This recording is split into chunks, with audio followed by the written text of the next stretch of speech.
అందరికీ నమస్కారం. నా పేరు రమ. మిస్ మ్యాచ్ 25వ భాగం. రచయిత గీతాంజలి గారు. అసలు గొడవ తేల్చేయాలని వెనక్కి వెళ్ళాను బాల్కనీలోకి. ఇక్కడ కూడా ప్రశాంతంగా ఉండనివ్వవా అమ్ము నన్ను? ఏం కావాలి నీకు అని అడిగాడు కోపంగా. నాకేం కావాలో నీకు తెలుసు కదా బావా. I want you. నాకు నువ్వే కావాలి. నా కూతురు కావాలి. నా ఫ్యామిలీ లైఫ్ కావాలి. నువ్వు దాన్ని ఎందుకు నాకు డిస్టర్బ్ చేయాలనుకుంటున్నావు? నేనేం చేశాను బావా? బేలగా అడిగాను. మెచ్యూరిటీ లేని అమ్మాయితో నేను నా లైఫ్ లీడ్ చేయలేను. ఇప్పుడు ఇలాగే ఉన్నావు. రేపొద్దున నీకు కూతురు కూడా నేను ఎవరినో ప్రేమించాను వెళ్ళిపోతానంటే వాడు దాన్ని చూసుకోగలడా చూసుకోలేడా? అసలు వాడి సామర్థ్యాలు ఏంటి, శక్తి ఏంటి?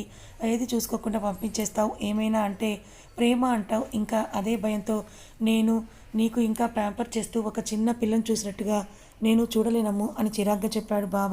సో ఇప్పుడు నేను ఒక మదర్గా పనికిరానని చెప్పా కదా బావ అని అడిగాను. మళ్ళీ బావ మాటలు రిపీట్ చేస్తే నాకు అదే అని అనిపించింది.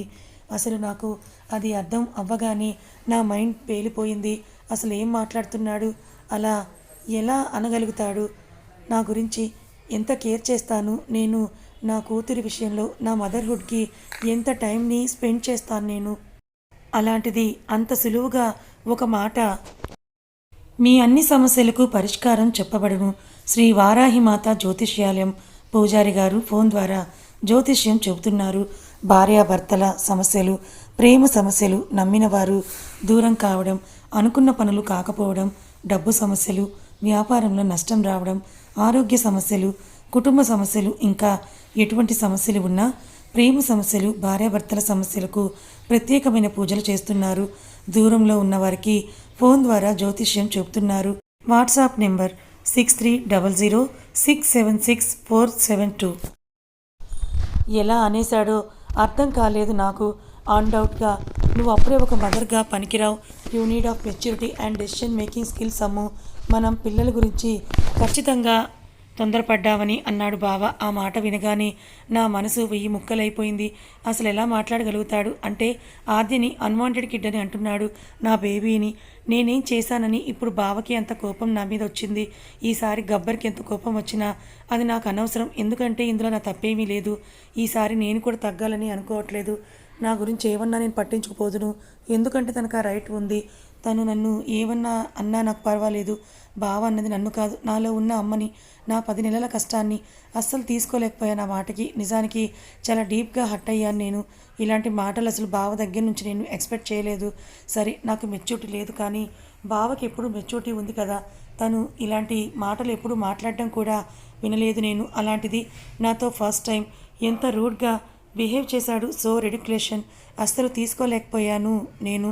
నేను ఒక తల్లిగా పనికిరాని నువ్వు చెప్పినంత మాత్రాన నేను నాలాంటి ఒక చేతకాని తల్లి దగ్గర నా కూతురు ఉంటుంది, కానీ నేను మీ దగ్గర ఉంచను. నా కూతుర్ని ఎలా పెంచుకోవాలో నాకు బాగా తెలుసని చెప్పి రేపు నాతో పాటు నా కూతుర్ని కూడా తీసుకెళ్తున్నానని చెప్పాను. నీ కూతురుని తీసుకెళ్తే అక్కడికి ఇంకా నీతో పాటు ఇద్దరిని పంపిస్తాను అనుకుంటున్నావా అని కోపంగా అడిగాడు బావ. నా కూతుర్ని ఎలా చూసుకోవాలో, ఏం పెట్టి పోషించాలో నాకు బాగా తెలుసు. నువ్వేం నాకు చెప్పక్కర్లేదు బావా. నువ్వు చెప్పావు కదా నీకు భార్యగా నేను పనికిరానని. కనీసం నా కూతురైనా నన్ను జడ్జ్ చేయకుండా ఉంటే నాకు అదే చాలని కోపంగా చెప్పి బావ చేతుల నుంచి నా కూతుర్ని లాక్కొని మా ఇద్దరి లగేజ్ ప్యాక్ చేస్తుంటే కనీసం పట్టించుకోలేదు బావ. నాకు చాలా కోపం వచ్చేసింది. మా ఇద్దరి లగేజ్ ప్యాక్ చేసి నా సర్టిఫికెట్స్ కూడా మొత్తం పెట్టుకొని బెడ్కి వేరే వైపు తిరిగి పడుకున్నాను. అసలు ఇలాంటి ఒక రోజు వస్తుందని నేను ఎక్స్పెక్ట్ చేయలేదు. ఇది ఖచ్చితంగా మా విడాకులకే దారితీస్తుందేమో అని భయం వేసింది. కానీ ఏమో ఏం జరుగుతుందో నాకు ఏమీ తెలియదు. పొద్దున నేను లేచినప్పటికీ బావ లేచి రెడీ అవుతున్నాడు. నేను లేటుగా లేచానని అర్థమైంది. తొందరగా రెడీ అయ్యి నా కూతురికి ఫీడ్ చేసి లగేజ్ పెట్టుకుని కిందకి వచ్చేసరికి అమ్మ వాళ్ళు కూడా రెడీగా ఉన్నారు. వాళ్ళకి ఆల్రెడీ చెప్పాడేమో నన్ను డ్రాప్ చేయడానికి వెళ్తున్నాను అని అనుకున్నాను. మేము వెళ్తున్నప్పటికీ అమ్మ అడిగింది, ఇప్పుడు దాన్ని ఎందుకు తీసుకెళ్తున్నారు? మళ్ళీ ఏడుస్తుంది ఎయిర్పోర్ట్లో. నేను చూసుకుంటానులే దాన్ని అని చేతులు చాచింది ఇవ్వమని. మళ్ళీ వచ్చే ఉద్దేశం ఉన్న వాళ్ళైతే అయ్యుండొచ్చత్తా, కానీ వెళ్ళిపోవాలనుకున్న వారిని ఎంతగానో ఆపగలం. వెళ్ళిపోతాం అనుకున్న వాళ్ళు ఉన్నా సరే వెళ్తేగానే అనిపిస్తుంది వాళ్ళని వెళ్ళినివ్విపోవాలి అంతే అని అన్నాడు బావ. ఆ ఒక క్షణం నాకు బాగా ఇంటెన్షన్ అర్థమైంది. ఈ దూరం మా ఇద్దరి మధ్య దూరం శాశ్వతం కాబోతుందా అని. ఏమో నాకైతే అలానే అనిపించింది. ఎందుకంత కోపం వచ్చేసింది ఒక్క రోజులో నా మీద అడగాలనిపించింది, కానీ లేని ఇష్టాన్ని రుద్దితే వస్తుందా అందుకే ఎక్కువ ప్రశ్నించలేదు. బావతో పాటే కదిలిపోయాను. ఫ్లైట్ జర్నీలో కూడా మా ఇద్దరి మధ్యలో మాటలు లేవు. కనీసం బావ కూతురుతో ఆడుకుంటున్నాడు తప్పించి నా వైపు చూడను కూడా చూడలేదు. నేను పెద్దగా పట్టించుకోలేదు. కానీ ఒకటే బాధ నాలో. ఏదైనా సందర్భంలో కూడా ఇలాంటి ఒక రోజు వస్తుందని నేను అస్సలు అనుకోలేదు. నా బావని నా చేతులతో నేనే దూరం చేసుకుని వేరే ఊరు వెళ్ళిపోయేంత దరిద్రమైన రోజు. ఫ్లైట్ దిగగానే పిక్ చేసుకోవడానికి బావ ఫ్రెండ్ అనుకుంటా ఎవరో అబ్బాయి వచ్చాడు. అప్పటి వరకు బాగానే ఉంది. బావ కాస్త తను రాగానే నాకు కొంచెం దగ్గరగా వచ్చి భుజం చుట్టూ చేసి హాయ్ అంకిత్ అని పలకరించాడు. హాయ్ సార్, చాలా రోజుల తర్వాత ఇది అది అని పిచ్చాపాటి మాట్లాడుతూ వెళ్తున్నాం కారులో. వాళ్ళ ఇంటి దగ్గర కారు ఆపగానే లగేజ్ పెడుతూ అంకిత్ నాకు ట్రైనింగ్లో జూనియర్. వాళ్ళ నాన్నగారు ఇక్కడ ఐఐటి ఖరగ్పూర్లోనే వర్క్ చేస్తున్నారు. పిల్లల్ని ఉంచడానికి క్యాంపస్ హాస్టల్లో అలో చేయరు. సో కాలేజ్ హాస్టల్ కాకుండా వాళ్ళ క్వార్టర్స్లో ఫ్యామిలీతో కలిసి ఉండని అన్నాడు బావ. వద్దని వదిలి చేసుకుంటున్నావు బావా, మళ్ళీ ఎందుకు ఈ కేరింగ్ అన్నాను బాధగా. వదిలించుకోవాలంటే వదిలేసే బరువు కాదు కదా నువ్వు, నా బాధ్యతవి. మనిద్దరి మధ్యన భార్యాభర్తల బంధం ఎలా ఉన్నా బావా మరదలు అనే బంధం అయితే ఉంటుంది కదా, అది పుట్టగానే ముడిపడిపోయింది కూడా అని అన్నాడు బావ. ఏం మాట్లాడలేదు, మౌనంగానే వెళ్ళిపోయాను లోపలికి. బావ మాటల కంటే కూడా నేను ఎందుకు తిరిగి మాట్లాడలేకపోయాను అనేదే ఎక్కువగా బాధ పెడుతోంది నన్ను. వాళ్ళ ఇంటికి కాలేజ్ క్యాంపస్ దగ్గరని, నాకు కూడా కొంచెం వెళ్ళి రావడానికి సుఖంగానే ఉంటుంది. దాంతోపాటు అబ్బాయి వాళ్ళ అమ్మగారు వాళ్ళ నాన్నగారు మాత్రమే ఉంటారు ఆ ఇంట్లో. ఈ అబ్బాయి సెలవులకి మాత్రమే అప్పుడప్పుడు వస్తూ ఉంటాడు. నాకు కూడా కాస్త పాపను చూసుకోవడానికి ఆంటీ ఉంటారనే ధైర్యం ఏమో నాకు కొంచెం ప్రశాంతంగా అనిపించింది. వాళ్ళ ఇంటి పై పోర్షన్ అంతా ఖాళీగానే ఉండడంతో అప్పటికప్పుడు పాపకి కావాల్సిన థింగ్స్ తీసుకొని ఇంటిని అరేంజ్ చేసి కాలేజీలో నేను జాయిన్ చేసి వెళ్ళిపోయాడు బావ. కనీసం వెళ్తున్నానని చెప్పనే లేదు నాకు. వెళ్ళే ముందు కూడా నాతో మాట్లాడలేదు, ఆల్ ద బెస్ట్ కానీ ఏమీ చెప్పలేదు. అసలు ఎప్పుడూ బావ ఇలా లేడు. ఎందుకలా ఉన్నాడు ఏమో, ఏడుపు తప్పించి ఇంకేం రావడం లేదు. వాళ్ళు చాలా మంచి ఫ్యామిలీలో ఉన్నారు. చాలాసేపు మాట్లాడారు నాతో. ఆంటీ, అంకుల్, అబ్బాయి అందరూ. ఇంటిని మిస్ అవుతున్న ఫీలింగ్ కాస్త తగ్గింది. వెళ్ళిపోతున్నప్పుడు కూడా అమ్మ వాళ్ళు కూడా నన్నేం రెట్టించలేదు. ఎందుకు ఇక్కడికి అని అత్తొక్కతే ఏడ్చింది వచ్చేటప్పుడు. ఎందుకే, మొన్న అది వెళ్ళిపోయింది, ఇప్పుడు నువ్వు వెళ్ళిపోతున్నావు, ఇల్లంతా బోస్ చేసేస్తున్నారు ఎందుకు అని. నాకేమైనా ఇష్టమా బావని వదిలి అక్కడికి వెళ్ళడం? తనకు ఉండాలి, పిల్లాన్ని వదిలేయడం ఏమిటి అని. నేనేం చేయను అని అన్నాను అతతో. వాడి గురించి తెలిసిందే కదా, కొన్ని రోజులు అలానే ఉంటాడు, ఆ తర్వాత అంతా సెట్ అవుతుంది. నేను వాడితో మాట్లాడతాను కదా, ఎలాగలా నేను తీసుకొచ్చేస్తానులే అని కాస్త ధైర్యం చెప్పేంత వరకు కుదుటపడలేదు నేను. ఆ తర్వాత రోజు కాలేజ్ ఫస్ట్ డే. చదవాలని ఇంట్రెస్ట్ లేని నాకు కాలేజ్ మీద ఇంట్రెస్ట్ ఎలా వస్తుంది? ఫస్ట్ డే కాబట్టి మొక్కుబడిగా రెడీ అయి వెళ్ళాను కాలేజ్కి. అసలు ఫ్రెండ్స్ ఎవరు లేరు, ఏదోలా ఉంది. మొత్తం ఎవరితో మాట్లాడాలని కూడా అనిపించలేదు. క్లాస్లో లాస్ట్ బెంచ్లో కూర్చొని సాంగ్స్ కనెక్ట్ చేసుకొని అలా వింటున్నాను. సరిగ్గా అప్పుడే ప్రొఫెసర్ లోపలికి రావడంతో క్లాస్ స్టార్ట్ చేశారు. నేను కూడా నోట్స్ రాయడం మొదలుపెట్టాను. అసలు పోస్ట్ గ్రాడ్యుయేషన్ సార్లకి నాకు తెలుసు కనీసం కర్టసీ కూడా ఉండదనుకుంటా. ఫస్ట్ క్లాస్లోని సబ్జెక్ట్ స్టార్ట్ చేశాడు. ఫుల్ తలనొప్పి వచ్చింది క్లాస్కి. నిజానికి చెప్పాలంటే అసలు ఇంట్లో నా కూతురు ఏం చేస్తుందో ఏమో అనే భయం ఎక్కువైపోయింది నాకు. ఫీడ్ చేసే వచ్చాను కానీ ఏమో అసలు ఇంట్లో కూర్చొని ఎలా ఉంటుందో అని ఒక భయం. తల్లి మనసు కదా, అలానే ఉంటుందేమో. 1:30 గంటల క్లాస్ తర్వాత ఆయన బయటకు కదలగానే దిక్కులు కూడా చూడకుండా అలా వెంటనే పరిగెత్తుకుంటూ వెళ్ళిపోయాను. అప్పుడే నా వెనుక ఒక అబ్బాయి హలో ఎక్స్క్యూజ్ మీ అని అంటూ పరిగెత్తుకుంటూ రావడం గమనించాను. కానీ నాతో ఎందుకు మాట్లాడతాడు అని అనుకున్నాను. నేను ఏం మాట్లాడలేదు. Hello missus Vikram Reddy. ఆ మాట వినగానే నాకు సర్రున కాలింది. అసలు ఎవడరా నువ్వు? మిస్సెస్ విక్రమ్ రెడ్డి అని అరుస్తున్నావు? ఆ వర్లడం ఏంటి? ఏం కావాలి నీకు? విసుగ్గా అడిగాను. ఆ అబ్బాయికి తెలుగు రాదనుకుంటా. బిక్కమొహం వేసి చూశాడు నా వైపు. వాట్ అని అరిచాను గట్టిగా.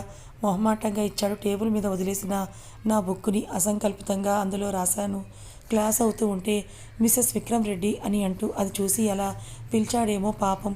ఒక్కసారిగా జాలయ్యింది అతని మీద నాకు. సారీ, కొంచెం ఇబ్బందిగా చెప్పాను. It's okay. చిన్నగా నవ్వి యశ్వంత్ చోప్రా మై నేమ్ అని అంటూ షేక్ హ్యాండ్ ఇచ్చాడు. శ్రీనిక అని హ్యాండ్ కలిపి I have to go, little urgency అన్నాను. Okay fine, I will meet you bye అని చెప్పి గబగబా పరిగెత్తుకుంటూ ఇంటికి వెళ్ళేసరికి హ్యాపీగా పడుకుంది నా కూతురు. అప్పటికి కానీ నా మనసు అసలు చల్లబడలేదు. ఏంటి శ్రీనిక, ఎందుకంతలా పరిగెత్తుకుంటూ వచ్చావని నవ్వుతూ అడిగారు ఆంటీ. చాలా భయమేసింది ఆంటీ, ఎలా ఉందో ఏంటో అని. వదిలి వెళ్ళడం మొదటి రోజు కదా అన్నాను. అలాగే ఉంటుంది నాన్న, యూ హ్యావ్ టు మూవ్. ఎందుకంటే నీ లైఫ్ అంతా ప్రెగ్నెన్సీ దగ్గరే ఆగిపోదు కదా. ఇప్పుడు ఇలాగే ఉంటుంది. ఇది చాలా అలవాటైపోతే ఇంకా ఇలాగే కంటిన్యూ అయిపోతారు. ఏం ప్రాబ్లం లేదు. దీనివల్లే ఇలా ఆగిపోతేనే ప్రాబ్లం ఉంటుంది. ఇంట్లో నేనున్నాను కదా, ఖచ్చితంగా నేను చూసుకుంటాను, డోంట్ వరీ అని అవేమిచ్చి గ్లాస్ వాటర్ ఇచ్చింది. చిన్నగా నవ్వి ఆ వాటర్ తాగి, ఆంటీ సెకండ్ క్లాస్కి నేను వెళ్తానన్నాను. ఊరికనే రోజంతా ఇట్లా పరిగెత్తుకుంటూ వస్తే హెల్త్ పోతుంది. నాది స్కూటీ ఉంది, వాడుకో అన్నారు ఆంటీ. అయ్యో వద్దాంటీ, పర్లేదన్నాను. మొహమాట పడక తల్లి. ఇప్పుడు విక్రమ్ అంటే నా కొడుకు లాంటి వాడు, చాలా మంచివాడు, నాకు బాగా తెలుసు. మీ పెళ్ళికి కూడా నన్ను పిలిచాడు, కానీ అప్పటికప్పుడు రావడం కుదరలేదు నాకు. లేదంటే నీకు ఇప్పుడు ఇంత మొహమాట ఉండకపోదును అన్నారు ఆ ఆంటీ.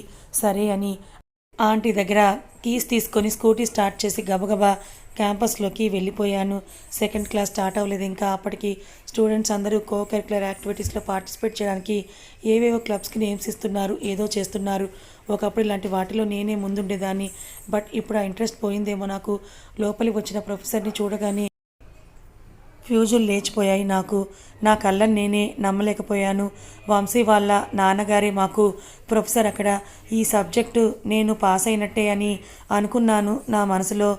ఆయన కూడా నన్ను అక్కడ చూడగానే కాస్త షాక్ అయినట్టుగా ఉన్నాడు, కానీ మాట్లాడలేదు. క్లాస్ కదా, ఆ మాత్రం ప్రొఫెషనల్ డిగ్నిటీ మెయింటైన్ చేశాడు పాపం. వెళ్తూ వెళ్తూ నా వైపు ఒక డెడ్ లుక్ ఇచ్చి వెళ్ళాడు. తొక్కలే అని పిచ్చ లైట్ తీసుకొని బయటకు వెళ్తుంటే సీనియర్స్ ఫ్రెషర్స్కి లంచ్ పార్టీ ఇస్తున్నారు, క్యాంటీన్కి రమ్మని చెప్తున్నారని మెసేజ్ వచ్చింది. చచ్చినట్టు మళ్ళీ క్యాంటీన్కి వెళ్తుంటే దారిలో కనిపించాడు వంశీ. జైలు నుండి వచ్చాక ఇదే మొదటిసారి తనని చూడటం. ఏంటి వైజాగ్లో మునిగి ఇక్కడ తేలావు? అప్పుడే మీ పెళ్ళి గంగానదిలో మునిగిందా? నీకొక పాప కూడా అన్నారే, కానీ చూడబోతే అసలు అలా లేనే లేవే అన్నాడు వంశీ. తన చూపు ఎక్కడుందో గమనించి షర్ట్ కొంచెం సరిచేసుకొని, నీ టాలెంట్ బయట బాగా పాకేసినట్టుంది కదా, ఇంకా పెళ్ళి గిల్లి ఏం లేదు, ఇలానే జంతువులా ఊరి మీద పడి ఏడుస్తున్నావా? విసుగ్గా అడిగాను. ఏయ్ అన్నాడు. ఏయ్ అంతకంటే గట్టిగా అరిచాను నేను. అప్పటికి అందరూ కూడా మా వైపే చూస్తూ ఉండడంతో I will see your end అని పళ్ళు నూరుకుంటూ వెళ్ళిపోయాడు అక్కడి నుంచి వంశీ. పీకావులే పోరా అనుకున్నాను నా మనసులో. వాడలా వెళ్ళగానే ఇంటికి బయలుదేరి గబగబా నేను లోపలికి వెళ్ళేసరికి టాప్ లేచిపోయేలా అరుస్తోంది నా కూతురు. వచ్చేసాను తల్లి అంటూ చేతులు జాడిస్తూ ఏదోలా తనని డిస్ట్రాక్ట్ చేసి కాళ్ళు చేతులు కడుక్కొని చేతుల్లోకి తీసుకున్నాను. ఒళ్ళోకి రావడమే కళ్ళు మూసుకొని నా చుట్టూ దాని చిండి చేయేసి బజ్జుంది. కనీసం నా అరచేతిలో పావంతు కూడా లేవు నా కూతురి చేతులు. అదేంటో అదేం చేసినా ముద్దే నాకు. ఏదో ఆలోచిస్తుంటే చిన్న నవ్వొచ్చింది నాకు. నేనే ఒక చిన్నపిల్లని అనుకునేదాన్ని, ఇప్పుడు నాకే ఒక చిన్నపిల్ల. ఎంత విడ్డూరం. అది నెమ్మదిగా పడుకోగానే అసలు అమ్మతో మాట్లాడాలనిపించి ఫోన్ చేశాను అమ్మకి. 2 సార్లు లిఫ్ట్ చేయకపోయేసరికి ఎందుకో కంగారు మొదలైంది నాకు. మళ్ళీ మళ్ళీ చేస్తుంటే లిఫ్ట్ చేసి ఏంటే నీ బాధ అని అరిచింది విసుగ్గా. ఏంటమ్మా, ఫోన్ చేస్తే లిఫ్ట్ చేయాలి కదా, ఎత్తకపోతే ఏం జరుగుతుందో నాకెలా తెలుస్తుంది? గయ్యమని అరిచాను. అబ్బబ్బా, హాస్పిటల్కి వెళ్ళి ఇప్పుడే వచ్చాను, ఇదిగో ఇలా నీళ్ళు తాగేలోపే 10 సార్లు ఫోన్ చేశావు అని అంది గుర్రున చూస్తూ. హాస్పిటల్కా? ఎందుకు, ఏమైంది అని అడిగాను. ఏం అవ్వలేదు, కాస్త గుండె వేగం పెరిగిందనిపిస్తోంది అని మీ అత్తకి చెప్తే వెళ్ళి వాడికి చెప్పింది. సెలవు పెట్టుకొని మరీ వచ్చి హాస్పిటల్కి తీసుకెళ్ళి అన్ని టెస్టులు చేయించాడు వాడు. అన్నీ నార్మల్గానే ఉన్నాయి, బీపీ కాస్త పెరిగింది అంది అమ్మ. అన్నాను. బావతో మాట్లాడుతూ ఉండు, నేను కాస్త స్నానం చేసి వస్తానంటూ ఫోన్ బావకి ఇచ్చి వెళ్ళింది బావ. చిన్నగా పిలిచాను, పలకడం లేదు. అసలు ఏడుపు వచ్చేస్తోంది నాకు. బావ వెక్కిళ్ళు వచ్చేస్తుంటే మళ్ళీ పిలిచాను. నాకు ఇక్కడ బాగాలేదు బావ, నేను నిన్ను వదిలి ఉండలేను బావ, ప్లీజ్ నన్ను తీసుకొని వెళ్ళిపో ప్లీజ్ అన్నాను ఏడ్చేస్తూ. నా ఏడుపు నేను ఏడుస్తున్నానే కానీ కనీసం రియాక్ట్ అవ్వలేదు బావ. వీడియో కాల్లో బావని చూస్తూ లేచి పాకి నా ఫోన్ మీద చేతులు వేస్తడంతో అంటూ నోరు తెరిచి రమ్మని పిలుస్తోంది నా కూతురు. అద్య బంగారం, నా బుజ్జి తల్లి, ఎలా ఉన్నావు అంటూ తనతో సరదాగానే మాట్లాడుతున్నాడు బావ.